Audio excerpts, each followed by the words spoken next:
Oui, merci Monsieur le Président. Vous le savez, nous avons toujours voté positivement les mesures de soutien à la Brittany Ferries. Cet acteur économique majeur traverse actuellement la plus grave crise de son histoire. Brexit, Covid, fermeture des frontières, tout concourt à mettre à terre ce fleuron maritime français.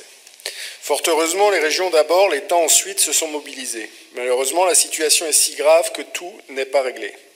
Je voudrais ici saluer la validation par les personnels de l'accord d'activité partielle de longue durée. Cet accord était essentiel pour éviter des licenciements secs. La région, par le biais d'avances remboursables, de prêts ou de subventions, s'est mobilisée. L'État s'est aussi engagé, mais certaines de ces mesures de soutien doivent encore faire l'objet d'une validation de la Commission européenne, ce qui ne fait que renforcer l'incertitude. Enfin, malgré les mesures de soutien, la situation est telle que la BAI a besoin de 50 millions d'euros de fonds propres. Le temps est donc à la mobilisation et à l'action. Il nécessite des mesures de soutien d'une ampleur inégalée. La délibération qui nous est présentée aujourd'hui diffère des précédentes et malheureusement nous interroge un peu tant sur la forme que sur le fond. Annoncé à grand renfort de communication, ce budget de 6 millions d'euros n'est pas à proprement parler un soutien à la BAI.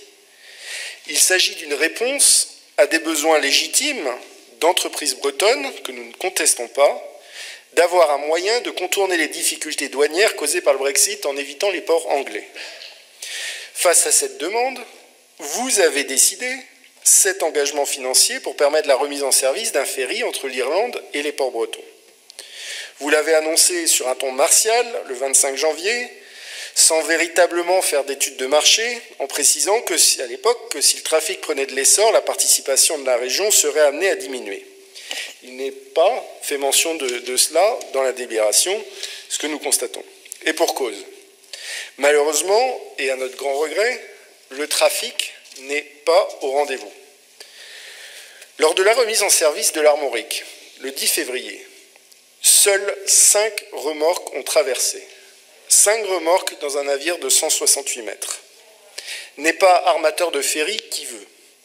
Encore une fois, l'objectif était louable, mais la réalisation pêche. Et la réalisation pêche encore dans cette délibération. On nous demande de valider un engagement de 6 millions pour 6 traversées hebdomadaires. En commission économie, on nous annonce que faute de trafic, on va réduire la toile à 2 rotations hebdomadaires. L'engagement à 6 millions reste-t-il le même? Ne faut-il pas modifier la délibération? Vous nous dites par ailleurs que cette intervention a vocation à être financée par la réserve d'ajustement du Brexit, alors que ces modalités n'ont pas encore été validées à ce jour. Nous y reviendrons. Sommes-nous bien sûrs qu'elle couvrira ces dépenses? Par conséquent, cette décision nous interpelle à plusieurs titres. Et quoi qu'on en dise, ce n'est pas une mesure de soutien à la Brittany Ferries. Nous aurions préféré une délibération annonçant un nouvel engagement de la collectivité pour garantir la survie de l'entreprise. D'autant plus qu'il s'agit de la dernière session du mandat et que la date de la prochaine session n'est pas connue à ce jour. Vous l'avez compris, pour un sujet aussi important que la survie d'entreprise, nous préférons privilégier le travail de fond au coût médiatique.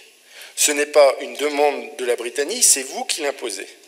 Vous avez su nous trouver à vos côtés pour le premier plan de soutien à la Brittany Ferries. Reprenez ce chemin et soyez assurés que nous serons encore là. Je vous remercie.